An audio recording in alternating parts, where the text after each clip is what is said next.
And I'm going to share my screen here.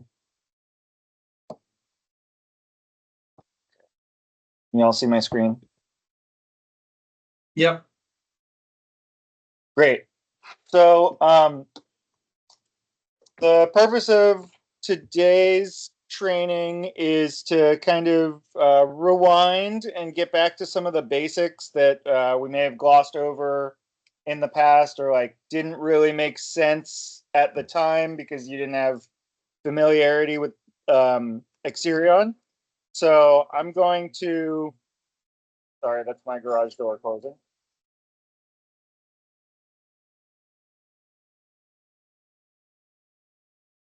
Sorry about that. I am going to just present this information to you all, and as we go, if you have questions, go ahead and stop me and ask questions.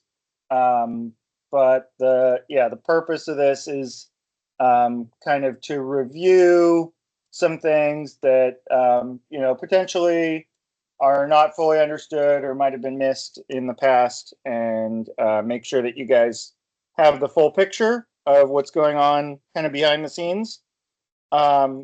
So the way that we usually describe this system is it's a database. So database is really at its core, it's a collection of different tables. So we can think about it as like a folder full of spreadsheets. And each spreadsheet that we're looking at is for a different thing that we call an object. So for example, if we are looking at the properties list, this is like the spreadsheet of all the properties. So we've got our columns and our rows, and each row represents an individual property in our properties spreadsheet. So property Titusville has these different columns, and then some of these columns are going to link out to another spreadsheet.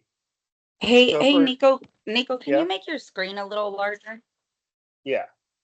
Sorry, I had it zoomed out for some screenshots I was taking before. Is that better? Yes, thank you.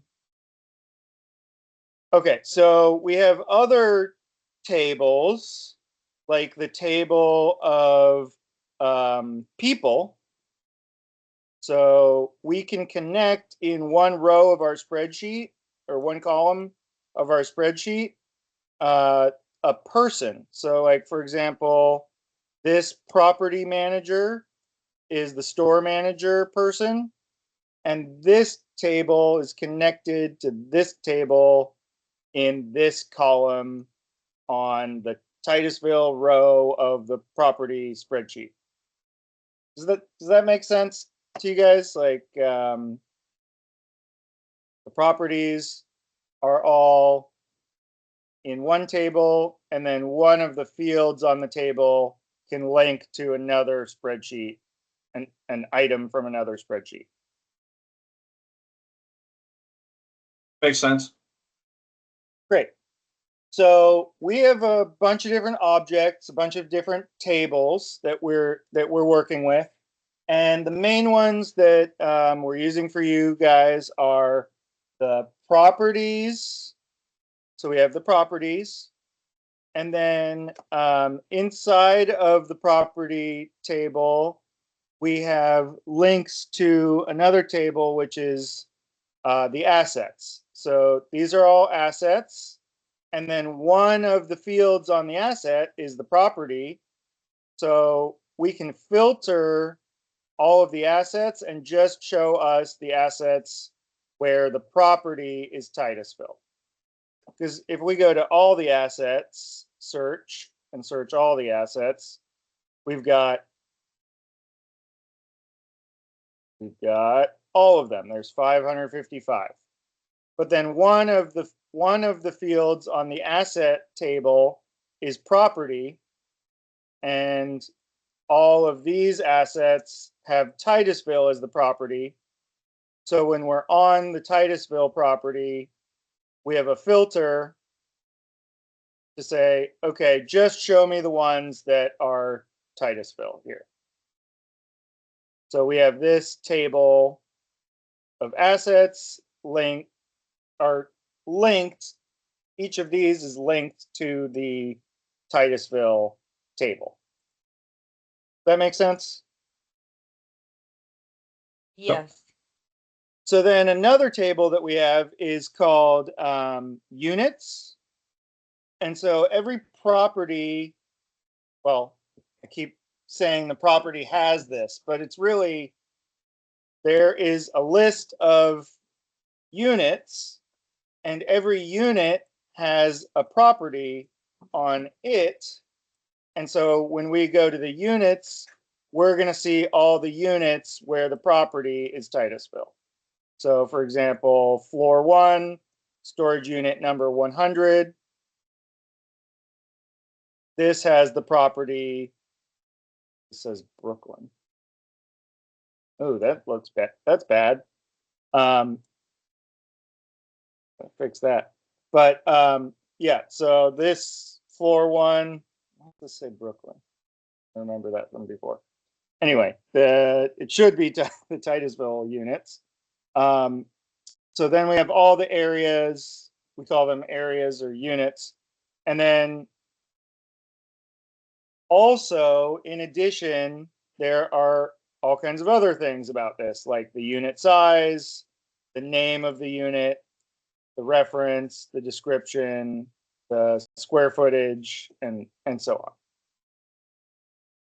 So if we rewind, we have the property, we have assets, we have units, and those are all very well connected together because the property has assets and the property has units. And so we filter to see the units or the assets for the property. But if you want to view any of these tables outside of the context of the property, you can go to the full search, like the full search for assets here, and you can search them all. And then you're going to see all of them. And then these lists that we have, these are just some of the parts of the table, some of the columns. So there are a bunch of columns on the asset table. Technically, we have many, many, many, many possible fields, but these are just the ones that we're showing on this list. So that's why we can just add to this list probably about 100 different columns that we have in the asset table, but the list just shows the things that we think are relevant. So if there's ever a list that you see that's you think it's missing some information that really should be on the list, we can add that column to the list. Just let me know and we can add it. So if we open one of these assets, we can see there's a lot of columns. There's this column, serial number, trade name, model, description, quantity, manufacturer, supplier. All of these are different columns on the list. And then this is the property one. And then we can connect, these are contacts. So we can connect contacts. This is an invoice. So we can connect a row from the invoice table and so on and so forth. Okay, so properties, assets, areas. Then let's look at contacts. So the contacts list is a little bit special. If we click this contacts button, we get this. So there's 3 tabs on contacts, and that's because we have a table called contacts, and then there's a table called organizations and a table called persons. And so the contact is linked to an organization or linked to a person. The person is an interesting example because let's see, let's open up David. So this person has both an organization and a person. If we go to the details of the contact, we can see this is the person that's connected. Person number 8 is David. So we have a contact. The contact can be either a pure organization, like in the case of the vendors are all purely an organization. Oops, I clicked all vendors. That's a lot of them. Sorry about that. Unclick that.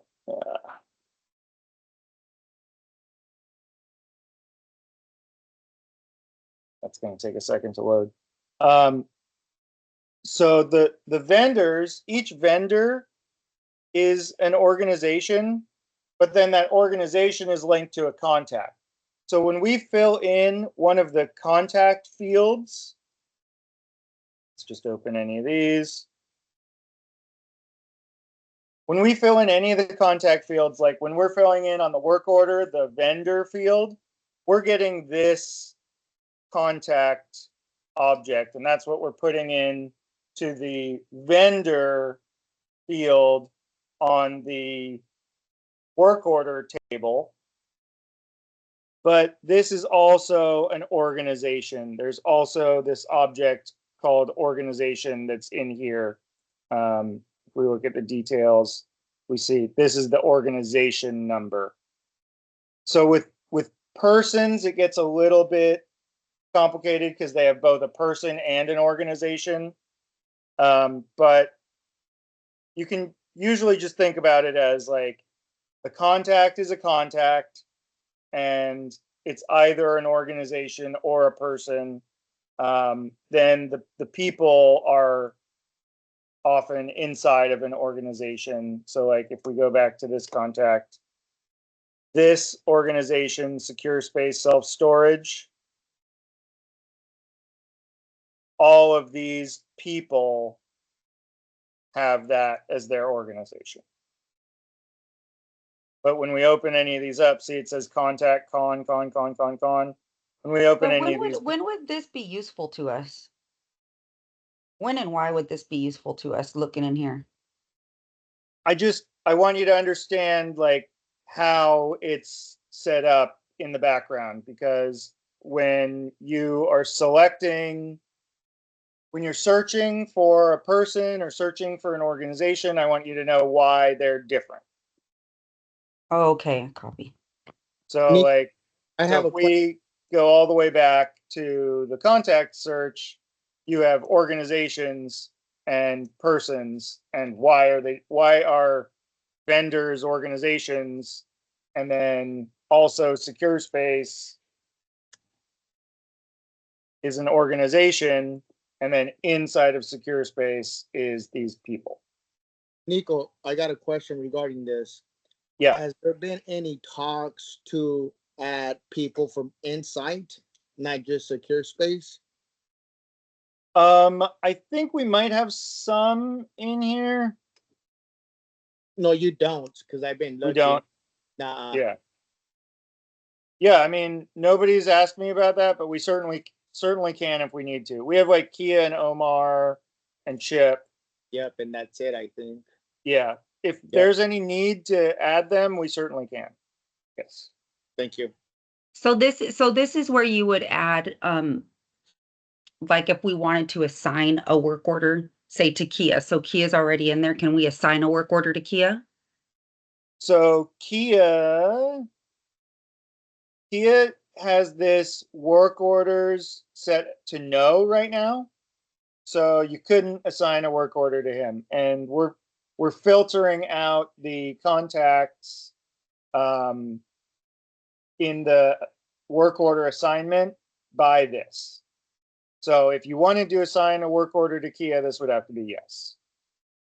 Does that ever happen? Um, Yes, we yes. wanted to, yeah. Okay, yeah. So we can make him yes, work orders yes, and then yes, we would be able to assign him. So is it easy to add people? Cause like I want to add all of development people that do our new builds because a lot of the warranty items should go to development people and they're all inside people. Yeah. So yeah, it's pretty easy to add people. Under this contacts, we have you go to persons and then you would do new, and then that's an employee. And so now you have a new employee here. So then we would say, I don't know, who's the person? We could use Jeff as an example because he's not in there. Is it Um, Jeff or Geoff? Jeff, just like that. And last name is Alamares. Does he have two L's? Hang on a second. Yeah, it's two. Okay. Okay. So we have Jeff, and then this is how we link him to his organization by filling in this as secure space. And then with this link, now Jeff is going to be in the filter here. We're going to be able to find Jeff. So he's Insight. It would still be secure space. Yeah, I would put them all. I would put Okay. them all together. Because this is just your main company. I mean, I know technically they're separate, but I would keep them all. But we still need to add his email though, right? Because you didn't include it. Yeah, I didn't add that.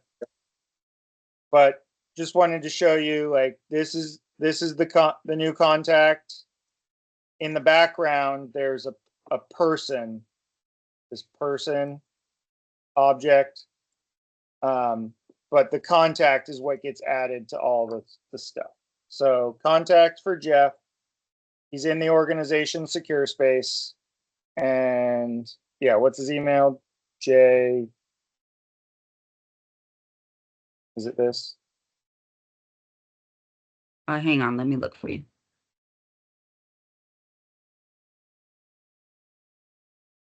So it's so his last name is spelled ALLMARAS, and then email is jeff@insightpg.com.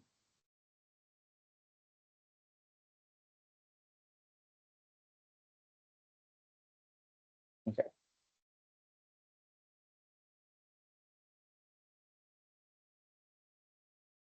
Okay, so then the next wrinkle on the objects is the category. So you saw we put this person into this employee category. We usually have categories for everything. So if we go here to our advanced search, and this is one of the main things I want to review with you guys is this advanced search. So here is the category employee. So if we run this search, that's the wrong one though.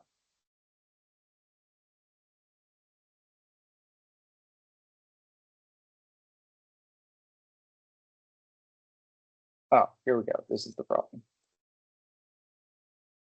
So the employee category, there are 44 employee contacts in the system. I have this active status automatically filling in here, and that makes the contact search a little bit wonky. But okay.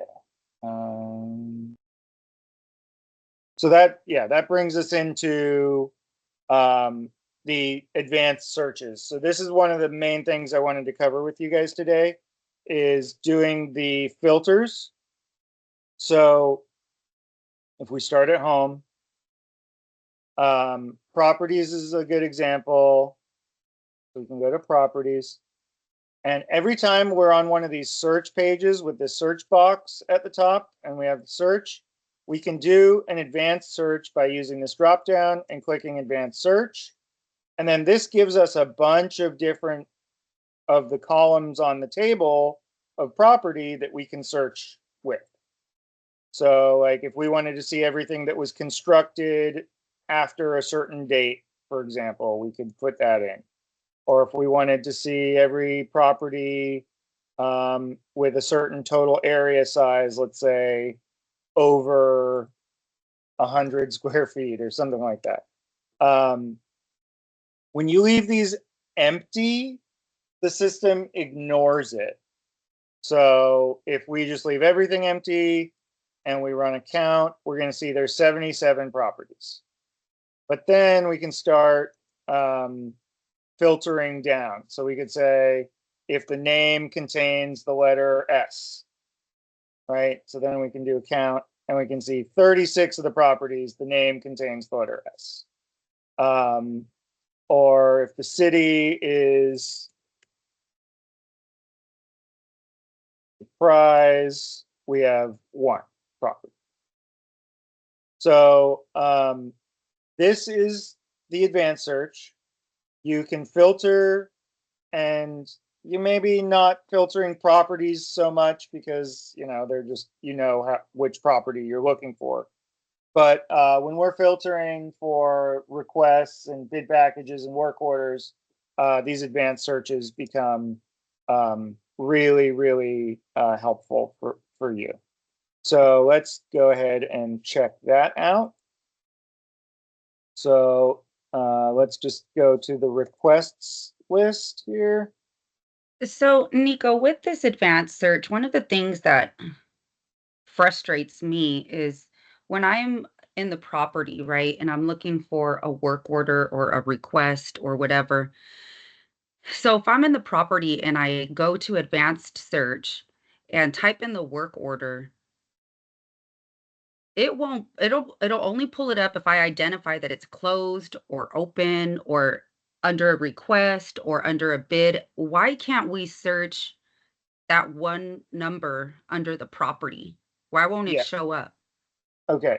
So you're talking about searching for a work order. Correct.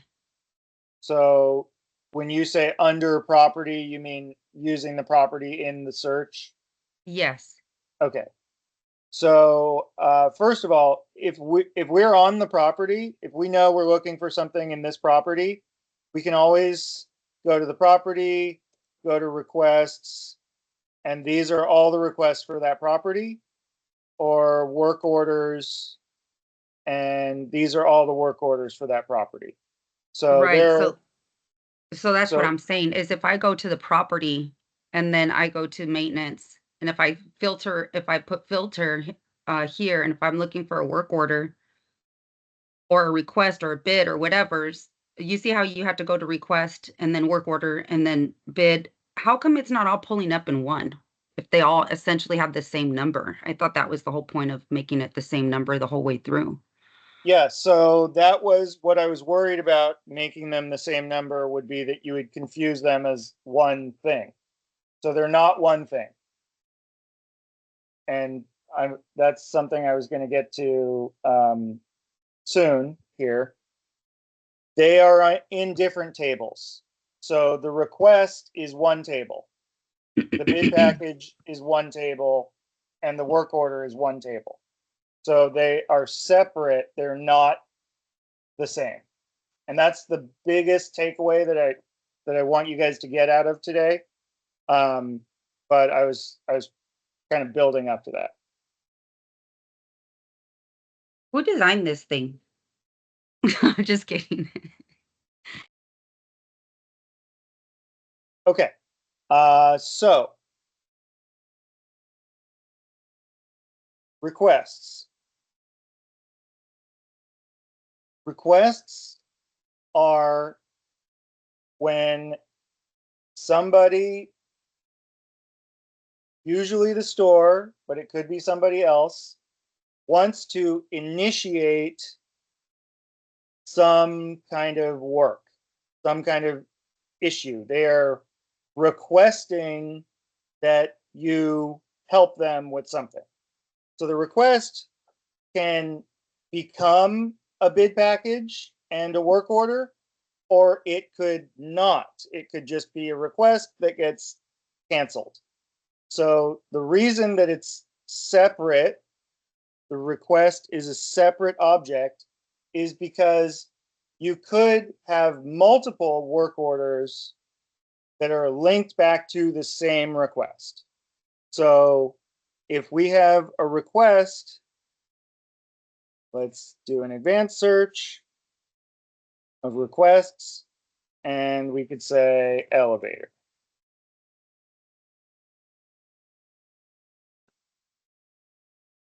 So there are 59 different requests with the word elevator in the subject. So if we look at any of these requests, let's pick one that's in process. So the request gets created, in this case, by the store manager.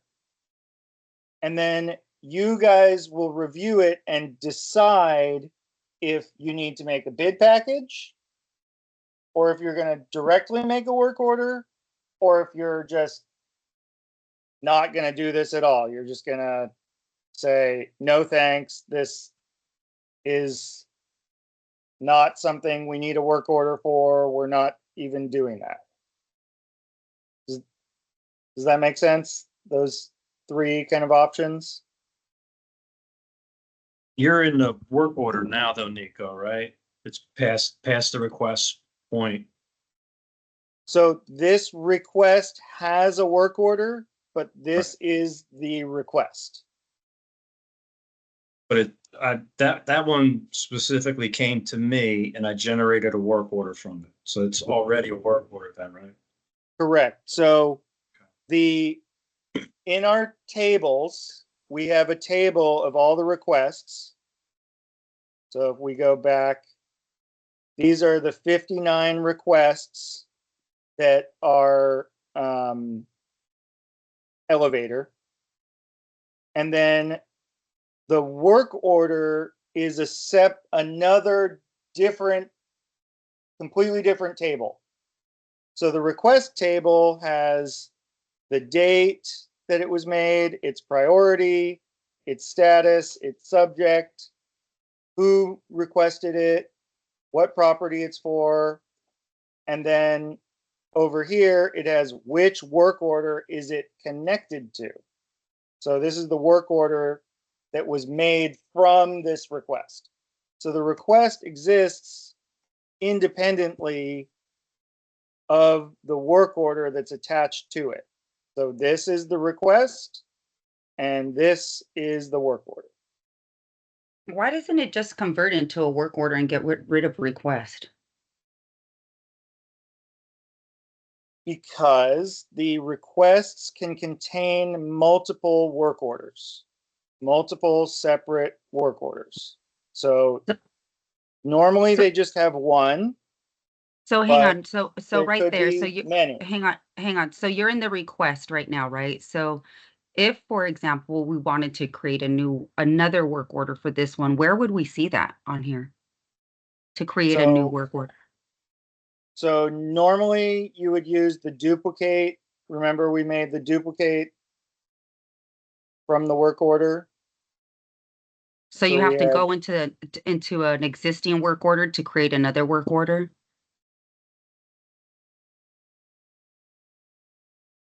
Yeah, that That's right. workflow, that Yeah, workflow so- doesn't do me any good. Okay, so we need to get you to where it's doing you good. I need to see a straight line. But it's not a straight line. Everything that you have asked me to do for you has added complexity to the workflow. So if this was easy, we wouldn't have all of this stuff. If it was just assign it and do it, and I mean, it is a straight line. It is a straight line. But there's a change order. There is a reassign. There is a pending vendor onboarding. There is a cancel. There is rejecting financials. There is Yeah, I see close, what's on there. close it with no invoice. There's send back, So right now, looking at it, send the vendor back. who has it? So this one has been assigned by Tom, confirmed assignment by Tom, and it is waiting for start work. There's no handle date, it is waiting for Steven to start work. And then it So will why be in is- work in progress. Okay, so what I'm looking at is looking at just the chart, not the text, right? So you're saying it's at start work. So where does the cancel thing, why is the cancel box lit? That's what throws me Because off. anything inside, any of the statuses, including this one, inside of the cancel box we have the cancel button. So we can cancel a draft, a needs a reassignment, a pending vendor onboarding, an accepted, or a work in progress. Any of those statuses are able to be canceled. Any of the statuses inside of the back to assign box, accepted and work in progress, will be able to be sent back to the assigned status. See the two different boxes? Anything inside of this box, work finished, work approved, invoice needed, will be able to be send the vendor back to redo the work. So if the work is over, but you determine that they need to be sent back to finish the work, you can send them back all the way up until you have invoiced it.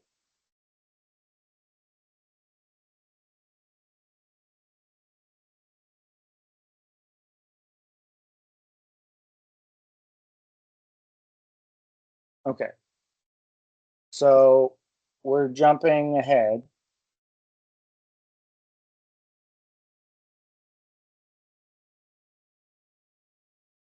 Back to requests.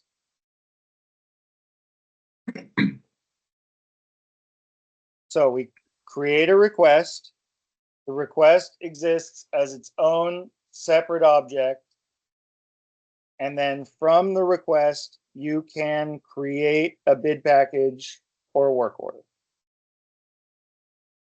So the request has a workflow. One of the fields, one of the columns in the request table is the status. The status changes as we move through the workflow. So this line exists on this table, and the workflow is just this status changing. That's all that the workflow is. It's just, it goes from draft to canceled or to DSC review or to FM review to in process and then to closed. So to view, oops.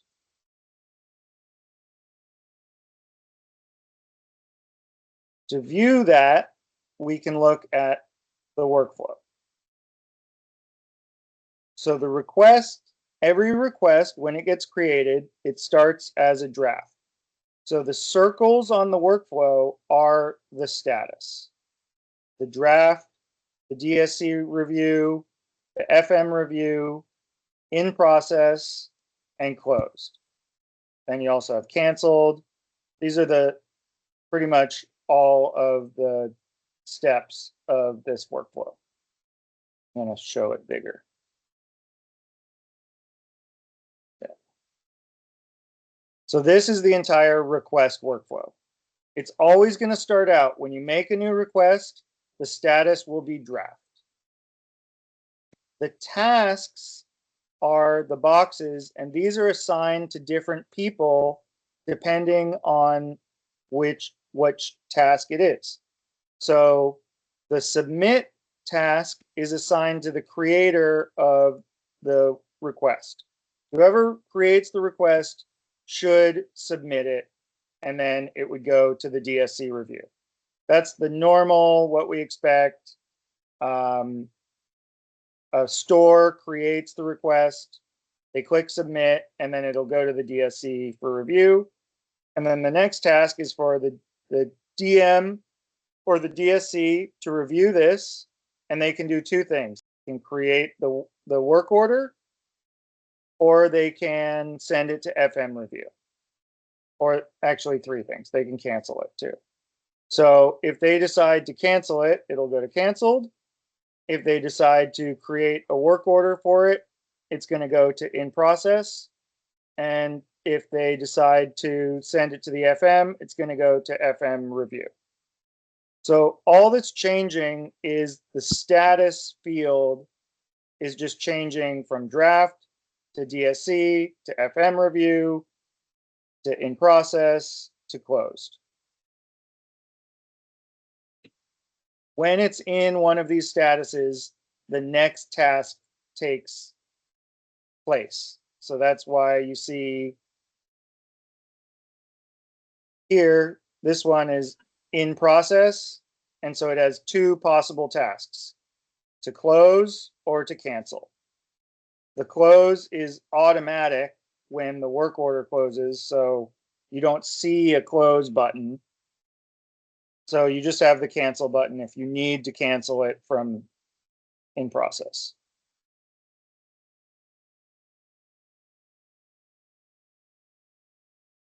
So Nico, questions I have about that?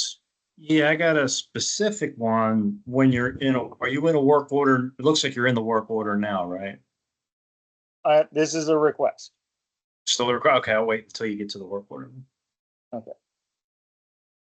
So during the process of you having a request, when you create the work order, the request goes to this in process status. Or when you create a bid package, it's going to go to this in process status. So that tells the store, when the store is looking at their list of requests, like if I'm the Titusville store, I can show you what the store looks at exactly, actually. Let's just do that. This is the store manager. This is the store manager user. And I'm just going to switch.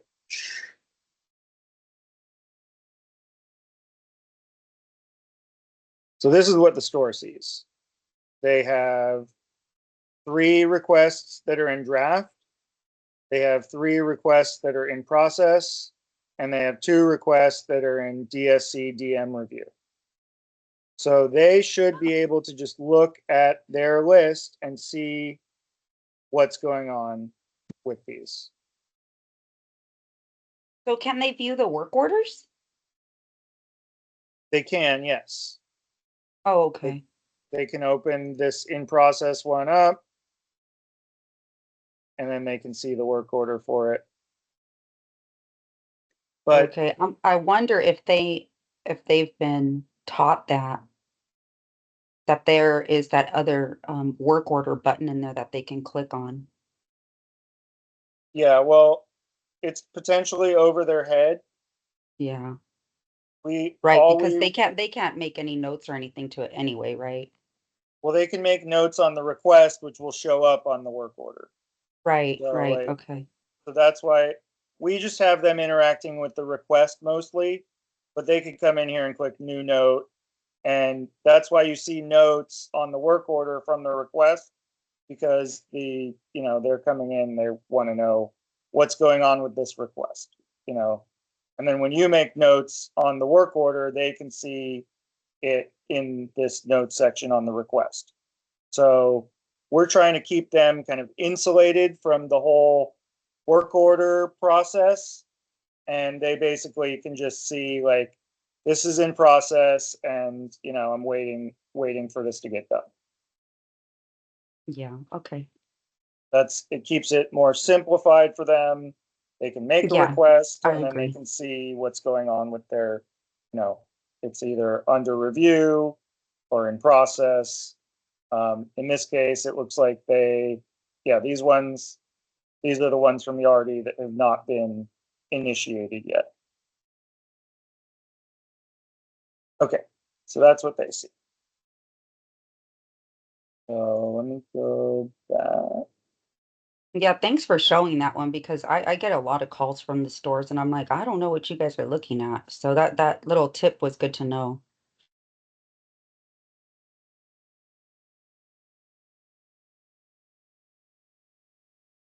Okay, so you've got a request. So you see how the request still exists. It's in process and we've created a work order. So the request is not the work order. They're different things. They're connected, but they're different. So that's the workflow of the request. It's fairly simple. They submit it. The DSC reviews it. If they can handle it, they make a work order. If they can't, they give it to you. You make a work order or you make a bid package, depending on the cost. Then it becomes in process until the work order or work orders are fully resolved, and then it automatically becomes closed. So this is just to initiate the process so that the stores or the requesters are kind of insulated from the rest of everything else that you guys have to do. That's kind of the reasoning. Okay, so if we want to search requests, we want to do an advanced search on requests, we can see requests that contain the subject elevator, or we could see all the requests that are in draft status, for example. Or we have the DSC DM review status, we have the FM review status, or we have the in process status here. So you could search them by any of those statuses if you just wanted to see those. You could also sort them by request date. So if you wanted to see all the drafts that are from before, let's say before January 1st, we could do, so there are 16 that are in draft status where the request date is before January 1st of this year. So these should all be from Yardi, obviously. And so now you can see all of these requests from their request date. They're all in draft status. And then these are the requests. You could sort them by subject. You could sort them by store. You could sort them by district, by region, so that you can deal with them kind of one at a time. Like, okay, Portland, let's say store. So we do Portland, and then we do Hawaii, and then we do Lakewood, and then we do, right? So we can just kind of go through things like that. So that's a way to see drafts. You can sort them by these dates. You can sort them by priority. I want to see all the critical requests that are still in draft status. Okay, good. There are none. That's good. How about high? Okay. Medium. All right, so these would be the next drafts to kind of initiate probably, because we have a couple of medium, LED, and this tension door. And so forth.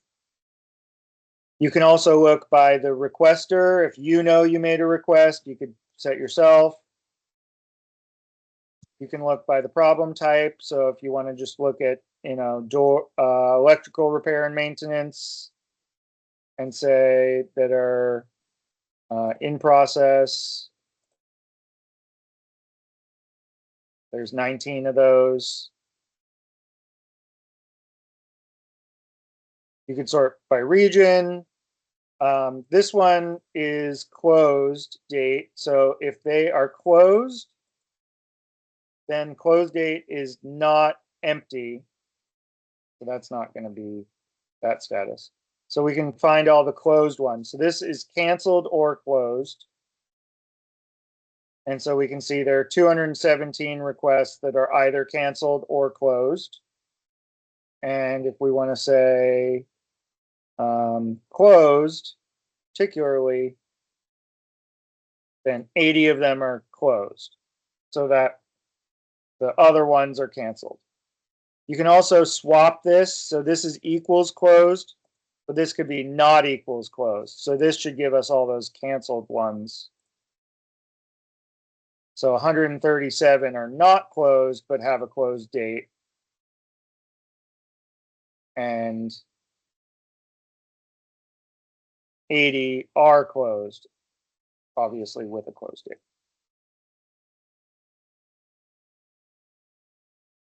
So that's kind of how I can quickly look at what's going on with my requests. Instead of just looking at 500 requests and trying to sort through them, I can say, you know, what I'm trying to look for. Just ones that are imported from Yardi that are in the draft status. How many are there? Okay, so there's 132 still that haven't been initiated that are from Yardi. So then we could look at all of those and then we could sort through them by their store. And so we have 2 for Spring Valley. So we could take care of the Spring Valley ones, or we could sort them by their date.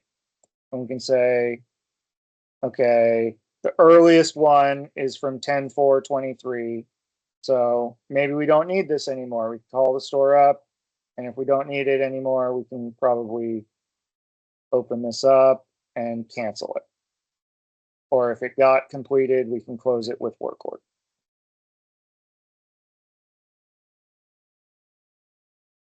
Okay, so then these buttons are So when it pre-filtered. says, so Nico, when it says close with work order, why is it saying close with work order if a work order was not created?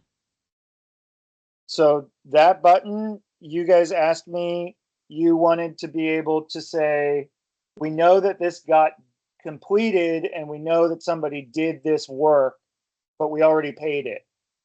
So So what that's only that- in, so that's only in the old Yardi work orders, right? Yeah, exactly. You Okay. probably only use it for that. But what it does is it makes a work order for the request, but it makes a closed work order for the request. So then you have a closed Yardi or a closed work order that that you can then duplicate to resend a vendor out if you needed to, right? And so you're keeping the same request. So you don't need to make a new request for the job. It was like already done, but you're trying to redo it, right? Does that make sense? No, not that part, but I think I understand what the close and create with work order means. Okay, so we'll get to the work orders now.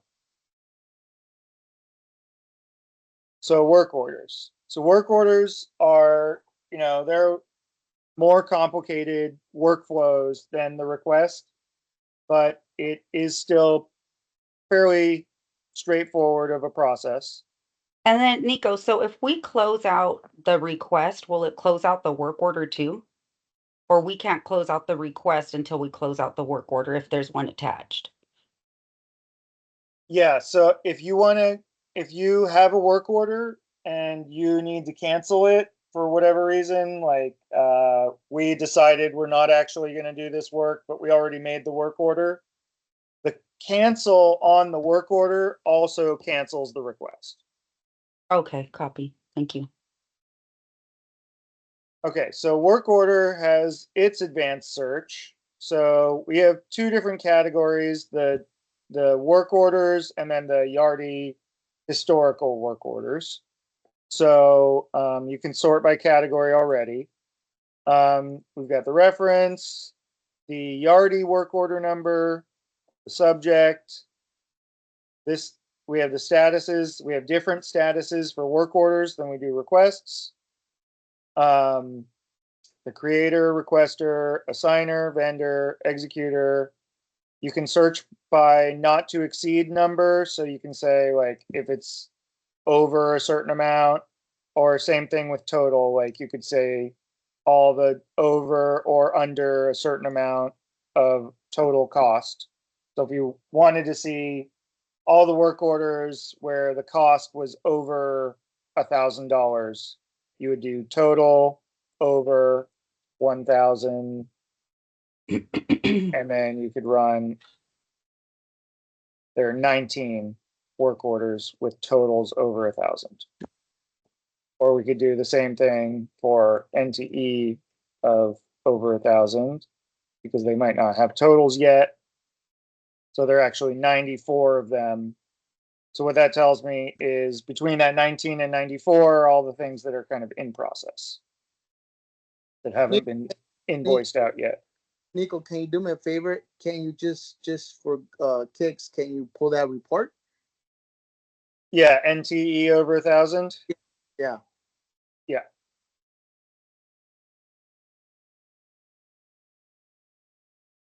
Okay, so if we hit status, so we can see we have several in draft, several assigned. Most of these should be work in progress. This one has a work finished. A few of them are approved. These are waiting to be invoiced. You got a couple that had NTEs that high and then got canceled. And then this one is closed. Don't know about that. Closed. I'll have to see about that one. These ones are accepted, and these ones have been invoiced. Nico, how come? Why did that closed one catch your eye? Why shouldn't it be there? Because this is what because the closed status is not one that we normally use in the work order workflow, but it is used in these Yardi historical work orders. So that's why this is one of those that got let's see, this is a Yardi one. It's got this number. Yeah, how did this get closed? Let's see. Yeah, this is a Yardi historical one. So this must have had a number on it when it came from Yardi. Oh, it's got this. What happened? Work awarded.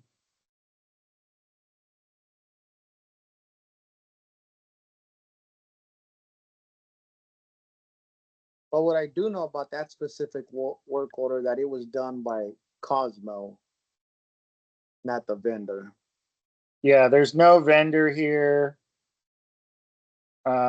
This looks like one of those ones that we like closed after see, it doesn't have a workflow at all.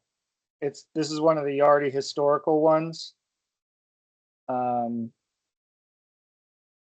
So yeah, it looks like, I just don't know why somebody put a price on it.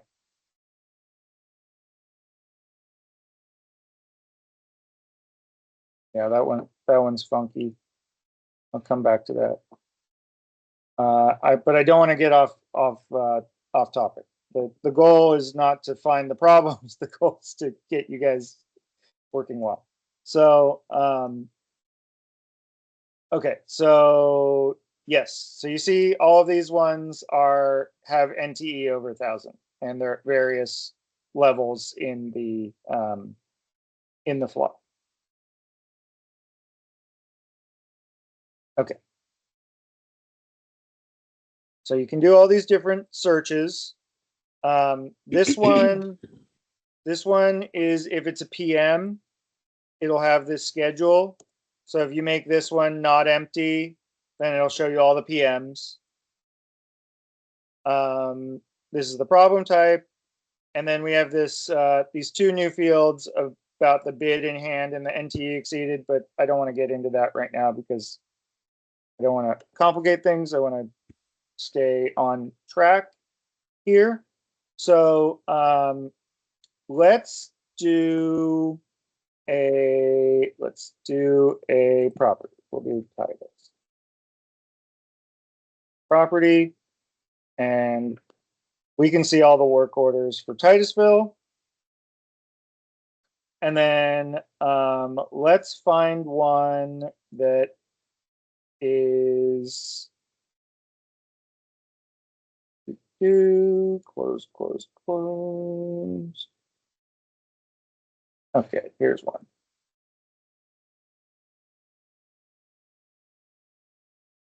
Okay, so let's check out the workflow for the work order. So the work order,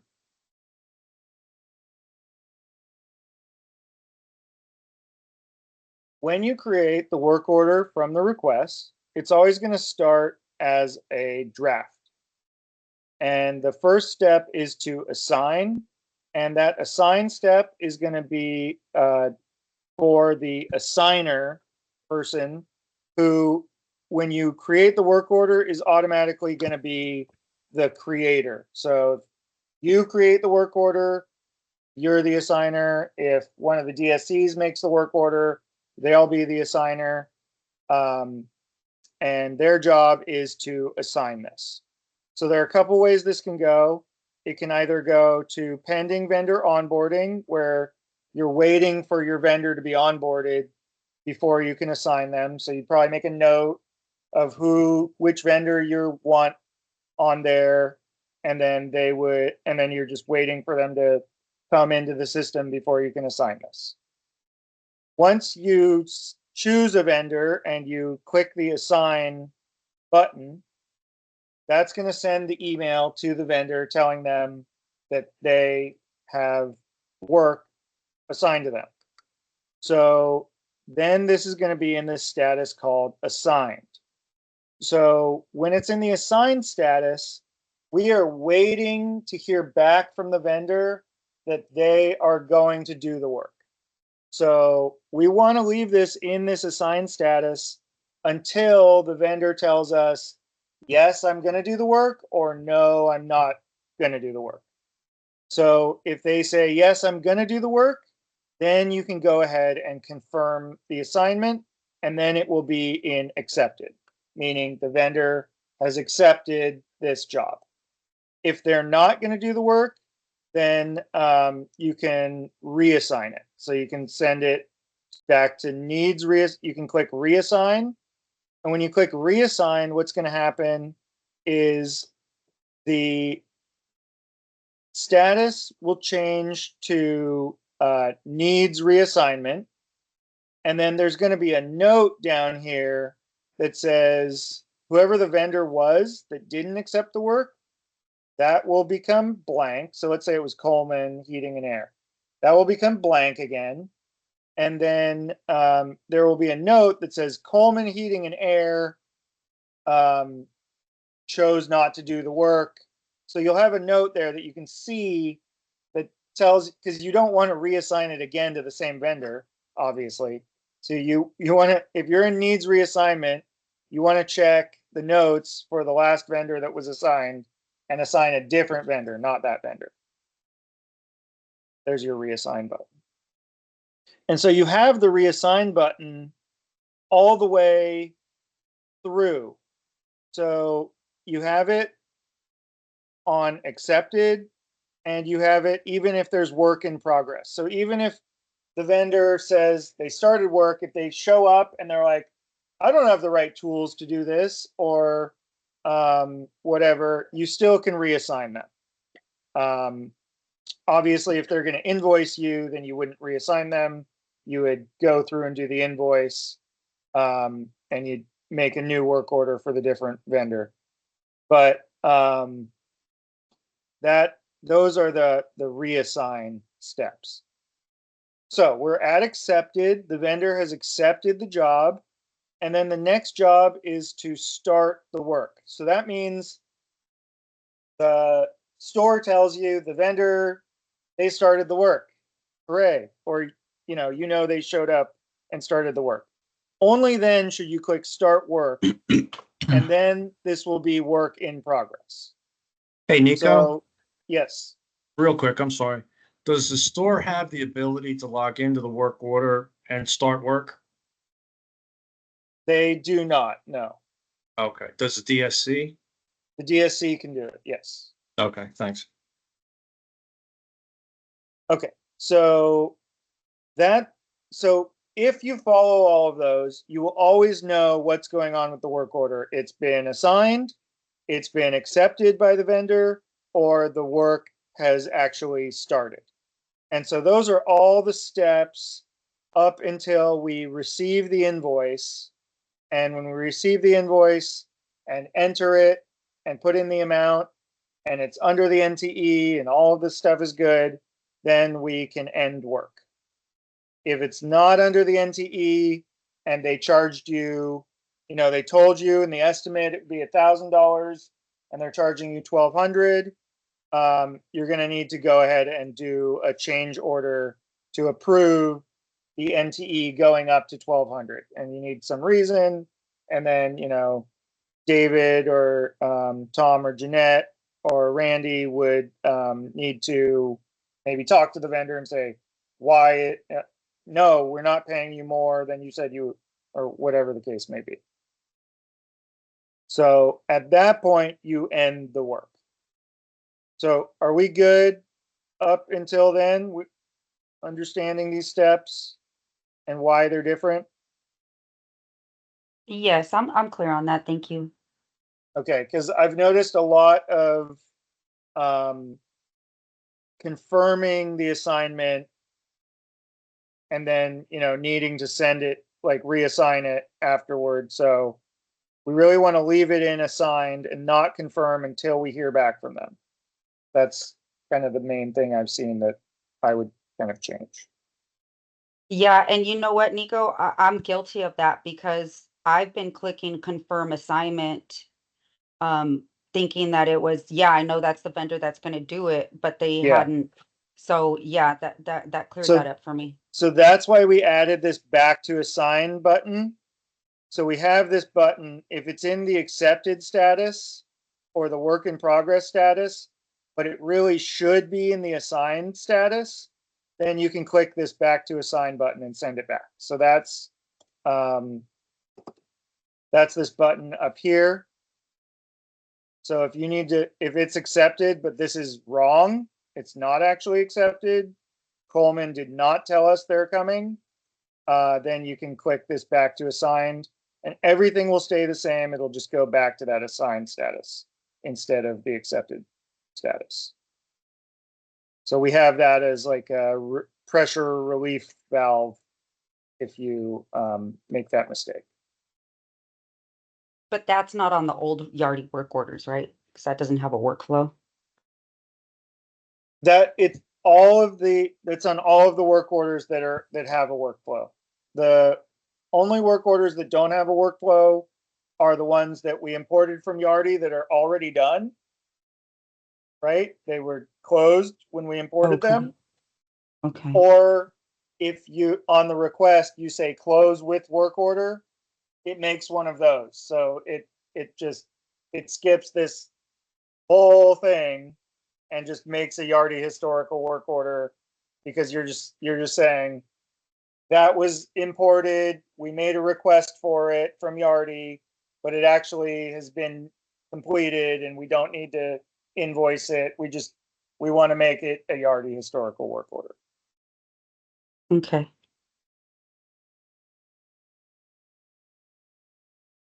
Okay. So after you end work,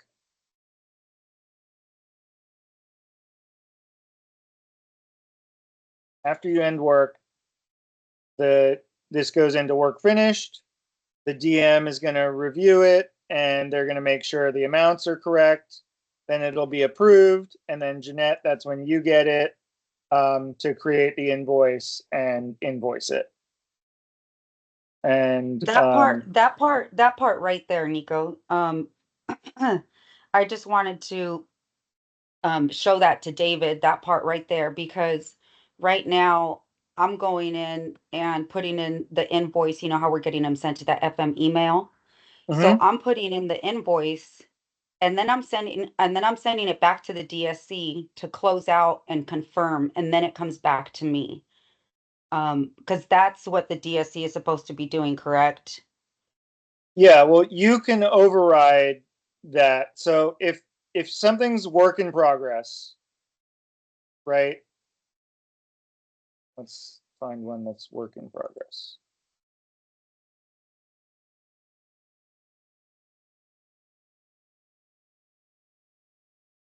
A lot. You don't have to click count before you click OK. I just do it as to see how many are going to show up.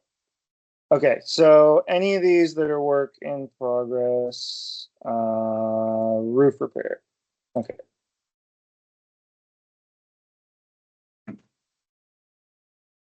So Advanced Facility Solutions is doing this job, and then you get the invoice.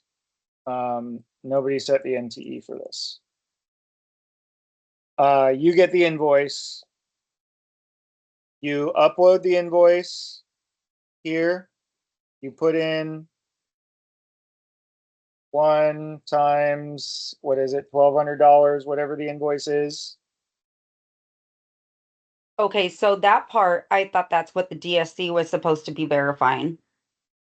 I just, because, say for example, right, if I get an invoice sent to FM Yeah. email and it's for this work order, how do I know if I didn't have anything to do with that work? How do I know that that was the correct amount and all of that? Because I'm kind of putting it in there blindly, right? Shouldn't it be? I mean, I'll do whatever's asked of me, of course, but I just want to understand that if I go in there and I'm putting in the invoice and the amount and verifying and doing all of that, I'm pretty much doing it blindly. Who's Yeah. doing that before me? Well, So the DSC so should review so the you have an invoice after. Hang on, Nico. So the DSC should review the invoice when I upload it before I confirm it, right?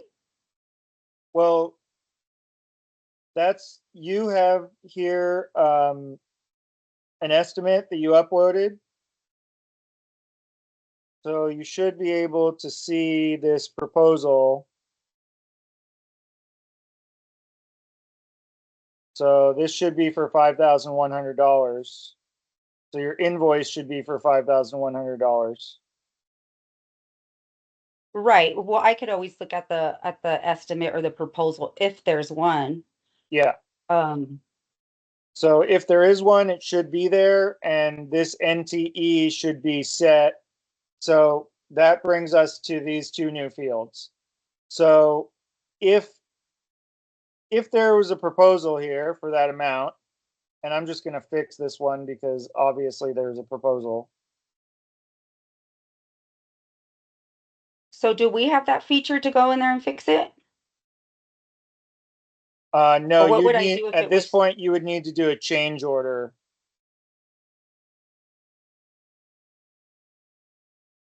so who would I send it back to?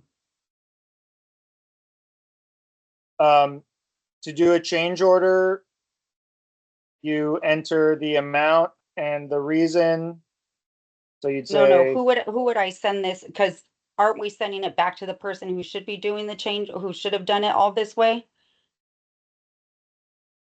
So the NTE was missing by the time it got to me. It shouldn't have been missing. Who should have input it?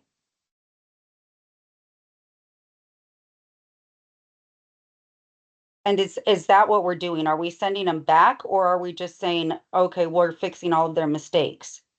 so I now have a stop in here that you cannot go forward with a $0 NTE. But we didn't have that before, and a bunch of these got sent forward with no NTE. So Reed did those.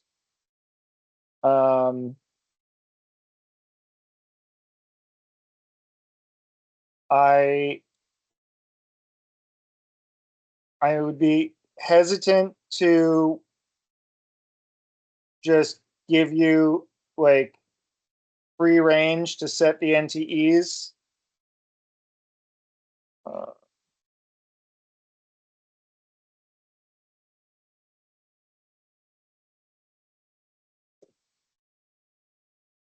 Let me think about that. I'll come up with a solution for you. But getting back to the way it should be, I don't want to get derailed by problems. So I want to go through what it should be. Okay, so this is $5,100. This field should be set to yes if you have if this amount is for the estimate.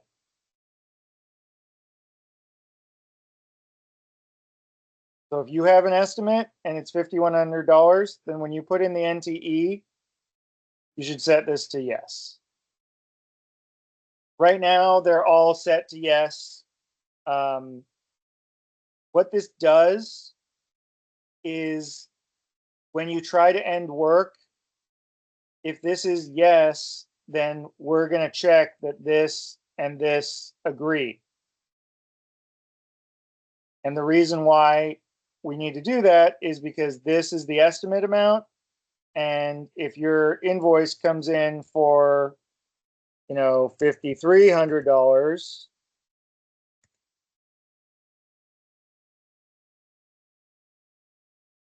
and you put it in, then when you try to end work, we need to stop that. That's not okay. This is over this because you have a bid for this amount. If this number is like, $500 for fixing a toilet because you just guessed that, you didn't get an estimate because they don't do estimates to do a cheap plumbing job, they just come and do the job, then this would be no. In that case, we're not going to check this, but if this is over this is going to get set to yes. And then that way you can flag all of these that happen, and you can easily search all the ones where it gets exceeded and follow up on them and say, why are we guessing the wrong amounts? We need to be better at our NTEs. So if you have an estimate, this should be yes, bid in hand. Is that bid in hand clear enough, or do we need to rename that to something that's more clear? No, that's clear to me. I've been using that.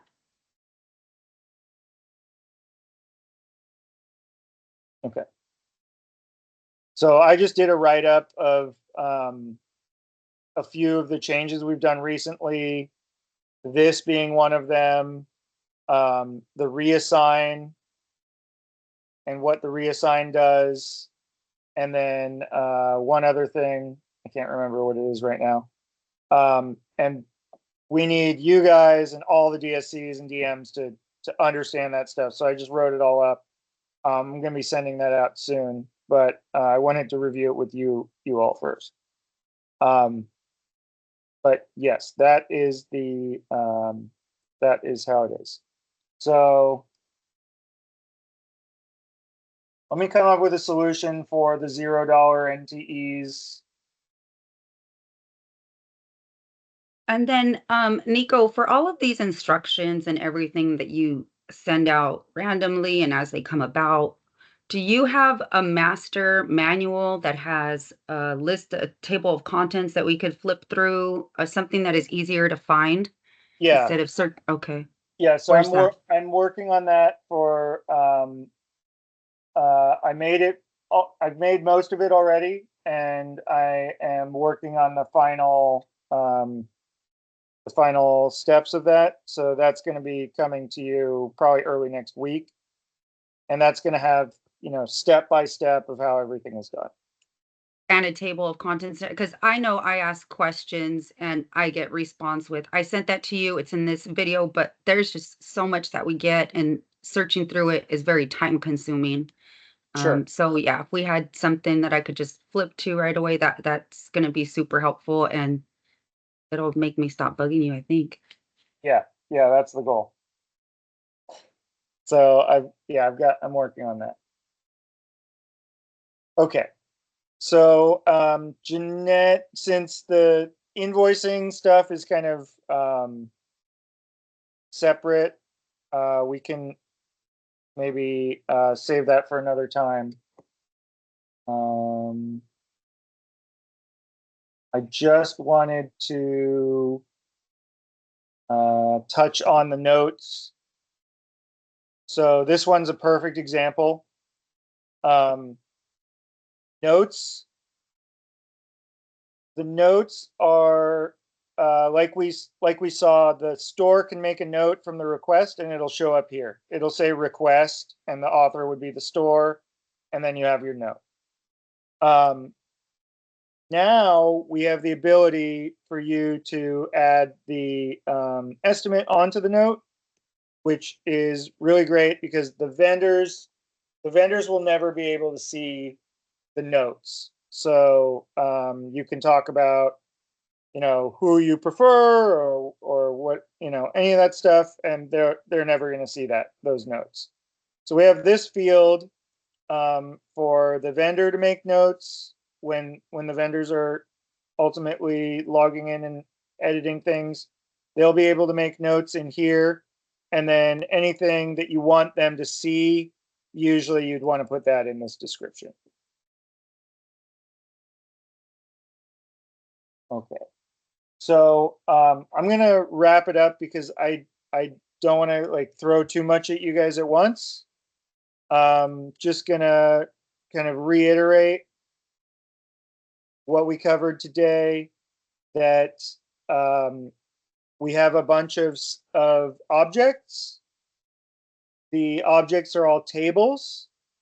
The tables can be connected together to each other, and all of these kind of filters that we have when you go to the requests for the Titusville store.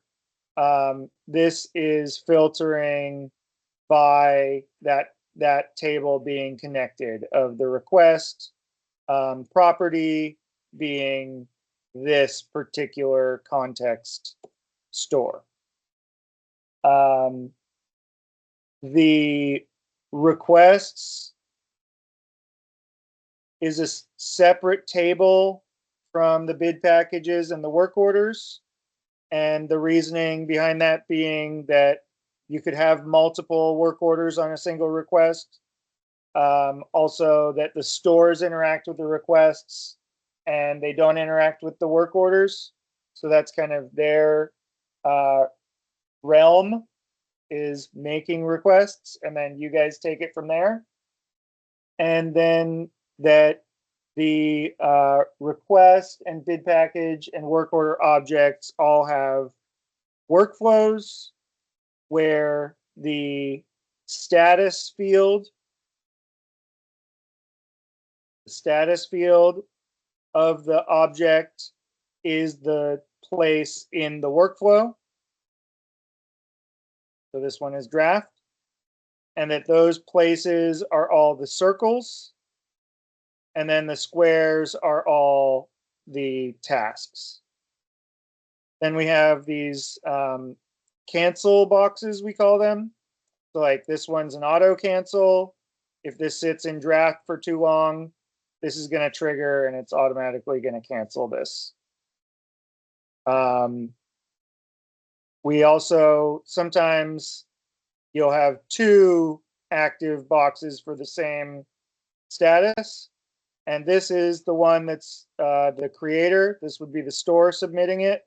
And then this is the one that all of you guys, why you also see green buttons to send this to the DSC or send it to the FM from the draft. That's how you get the ability to do that. So these are a little separate. Then when you make a work order off of the request, it will show up here. If there are multiple work orders from the request, That's why we have this list down here. So when you duplicate a work order, you'll have multiple work orders on a single request. And the request is going to stay in the in-process status until all the work orders become invoiced. Once all the work orders are invoiced or otherwise closed, then the request will go to closed status. So every request that's in process is just waiting on its work orders to become closed. And then we reviewed the work order workflow a little bit, and that's it. So I can take some questions now if you have any. On that one, Go ahead. I have one, Nico. I know earlier David mentioned warranty work orders. How do we go about a warranty work order? Now I know that we have the little option for warranty, yes or no technician, everything else. Right. But when we get a request from the store and it is for a warranty item, how can we identify it as a warranty work order, and put that kind of like, I don't want to say a different category, but the flow would be completely different, right? So it would never really go into a work order. It would just be a warranty item. You see what I'm saying? Because when we receive it like this as a request, so we're sending the email to either, our development team or the GC, and they're not in the system to assign or do anything like that. So it doesn't really fit to the regular request into the workflow. How have you set those up in the past? How have you So tracked warranty items in the past for other companies?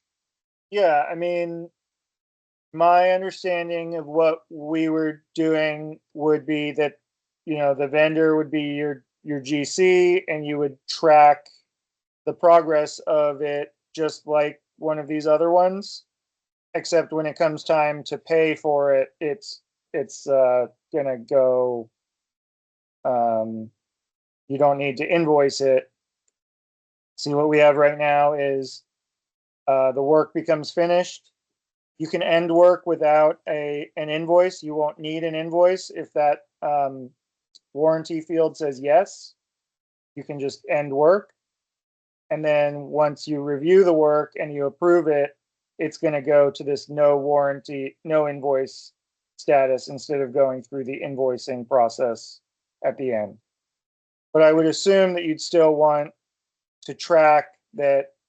You could step through the assignment steps. Well, you'd still want to confirm that they got the warranty work order and that they're going to do it and that they've started it and that they've finished it. But then at the end, it would just go, it would skip all of these invoicing steps. Is that Okay. wrong? You don't want to track? No, that's fine. I just wanted to make sure that I understood it correctly. Yeah. So, okay. So all the way from the beginning, when you get the request from the store, like if this is the request, you can mark this yes right here. And so then when the work order gets created, it already say yes on it. You can just set the GC as the person. If you need your general contractors to be like, do you have an example of who one of those might be? Well, see, and that's the thing, it wouldn't necessarily be the general contractor all the time. It might be, our development team. So that's kind of what throws me off because our development won't show up as an option in the vendor. So like Jeff Alamares, who we just put in there, he's a development. So essentially he would be the vendor, but he's not the Okay. vendor. He's just our point of contact for this warranty item. He's your point of contact. But doesn't he want to track that a vendor is doing? Well, Like- yes and no, because big picture is they're thinking, well, we're already done, they're kind of helping us out, but we're all on the same team. So we don't always know who that vendor is gonna be. So sometimes it may start off as, a plumber. Oh, that's not a plumbing issue, it's HVAC guy. So Yeah. we'll just put Jeff there because Jeff is pretty much, managing that. But I don't think that they would really be, I don't know how they would receive this task if we start assigning them stuff. Yeah. So what I'd probably do for that situation is, let me get one of my test work orders out. And I guess I could just leave it blank until I know, who the vendor will be, just to make things simple. That would be one way to do it, but they may not be in the system at all, the vendor who ends up doing the work, since you're not paying them or whatever. It's Right, yeah, and somebody that's that that's been somebody the called issue or too. whatever. Right. So, I remember we made this. Yeah. We made this vendor warranty kind of for that situation. Oh, okay. Does not have an email address.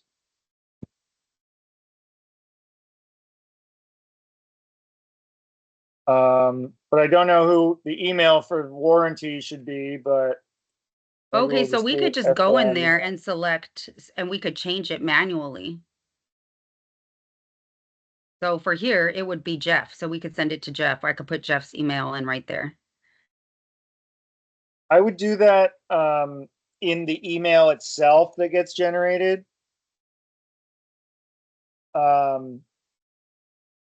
Because I would keep this the same, and then when you make the email, so like, let's see. It's back to assigned. I really want this to be back to draft. Okay. I'm gonna do reassign.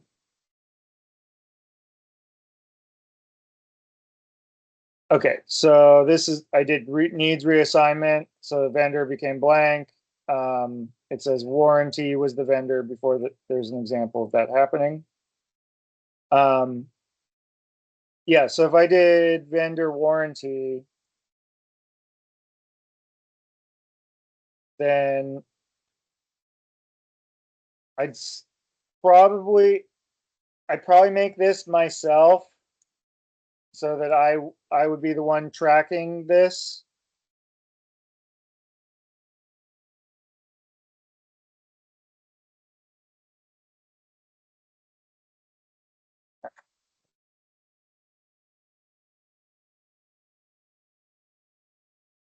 Yeah.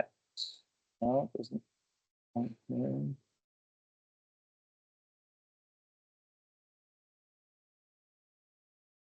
You're filtered out of the executor, huh?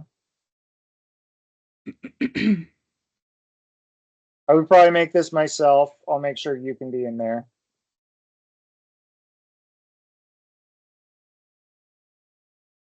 And then that'll remain on my task list. And then it would be on your task list to do the confirm, start work, end work, right?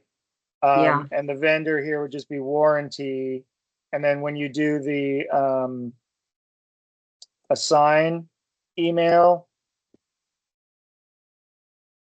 this is going to say dear warranty. So you could say, dear Jeff,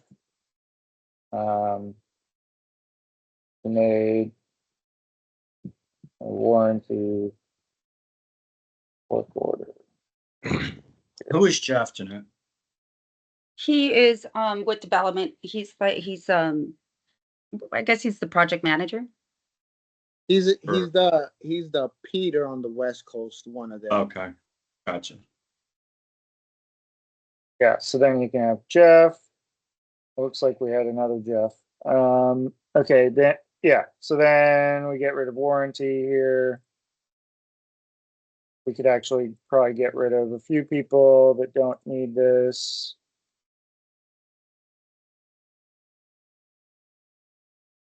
So then this email that goes out would just go to David, Jeanette, and Jeff, for example.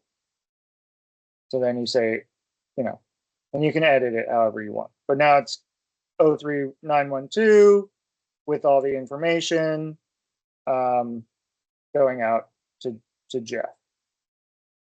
Does that make sense? Yeah, that So you does, just that's very edit it. helpful. Edit it to be what you want it to be, and then go ahead and send it out. That's how I would handle that. Okay, yeah, that looks like it'll work. That's easy And then you enough. can sort all your work orders that have warranty as the vendor to follow up on them as needed. There you go, work orders. Advanced search. And then vendor is warranty.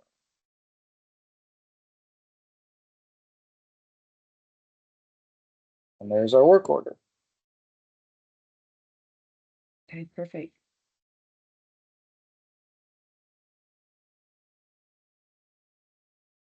Yeah, I'll have to see why you weren't going in the executor there.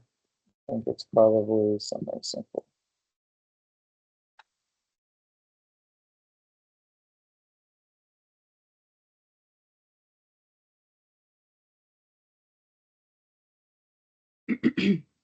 And then so we're able to assign work orders to Kia now,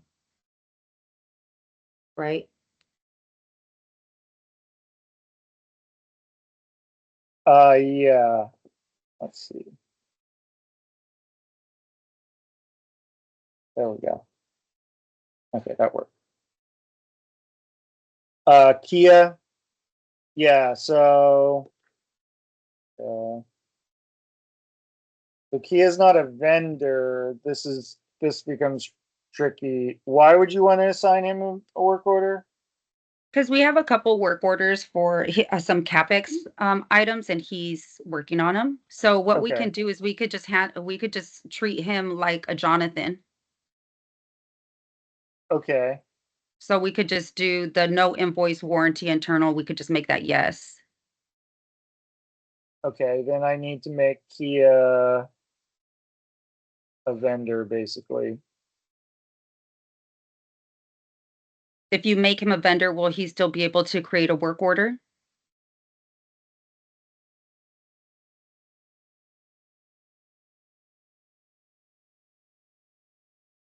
Um,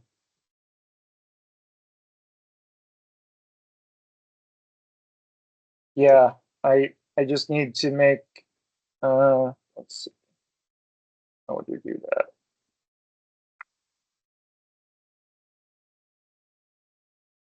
Or maybe that's, I don't know if you want to take that back, David, and maybe just not give him work orders, or maybe I don't know. What do you think?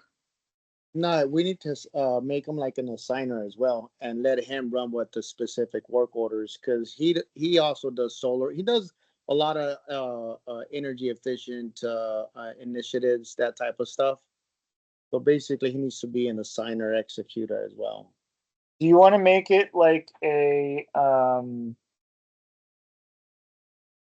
department of secure space, and then you can assign that department? Would that make sense? Like, because I'd make a new vendor, and the vendor would be, I mean, you can call it Kia. What's his last name? Ooh, good question. Let me see. I know we talk all the time, but gosh, don't have no clue. Let me see. Is he Okay, at the last name is site? spelled Kolahi.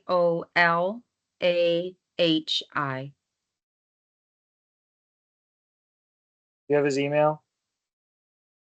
Yeah. It's Kia at Insight PG.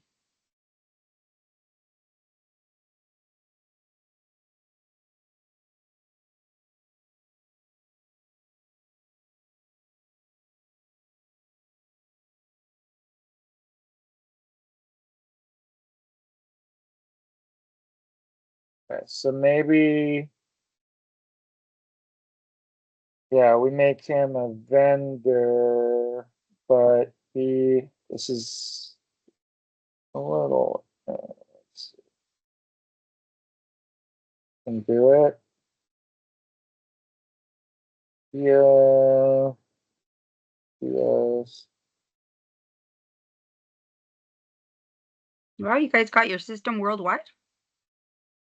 Yeah, there are so many time zones, it's ridiculous. And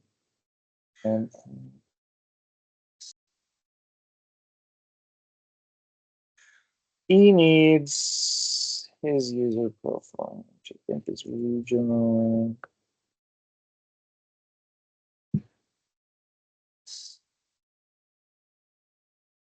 And this would be special. Okay.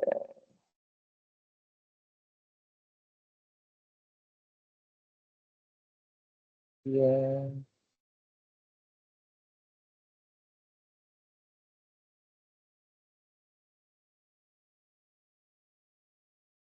Okay.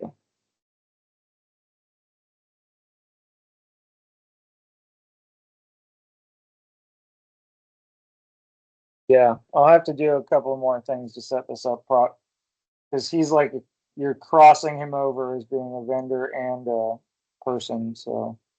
And then Um, I actually, if you want to try it out, I have a work order that needs to be assigned to him where he will be the vendor and the executor Okay, that you can play with offline. It's 3306.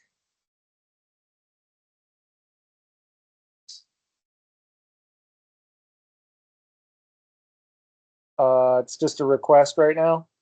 Oh, I'm sorry. Yes, a request.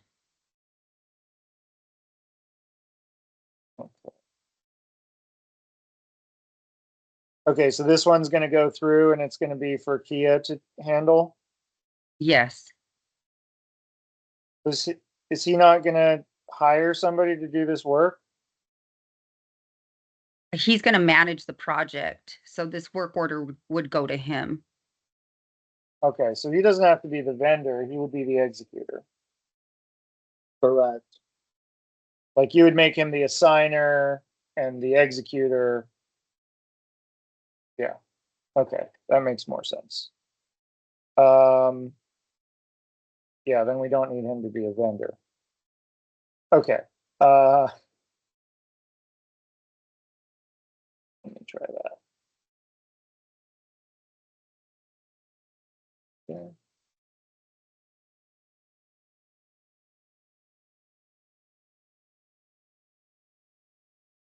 Yeah, this is, so he has a user already. Yeah, you would just make him these people. Okay. So he would just be the assigner and the executor. Okay. Yeah, so if you create the work order and then just set him as the assigner, then he can do the rest. He can So assign it. okay. How come this, the work order created a different number? I didn't make this work. I just went back to my test work order. Oh, okay. I didn't make the work order for you. Oh, okay. I thought you were still on that CapEx one. Yeah, no, if we do this one, because I want you to make it, but yeah, you should click send to facility manager, create work order, and then set Kia as the assigner.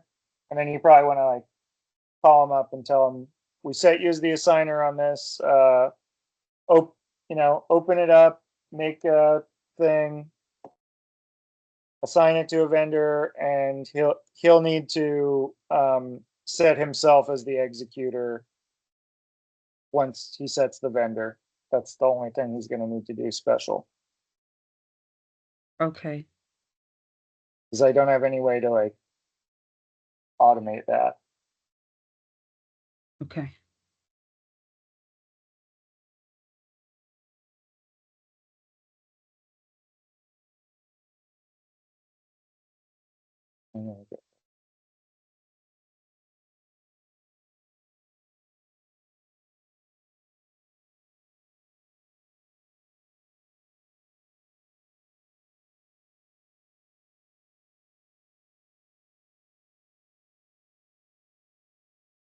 All right, anything else?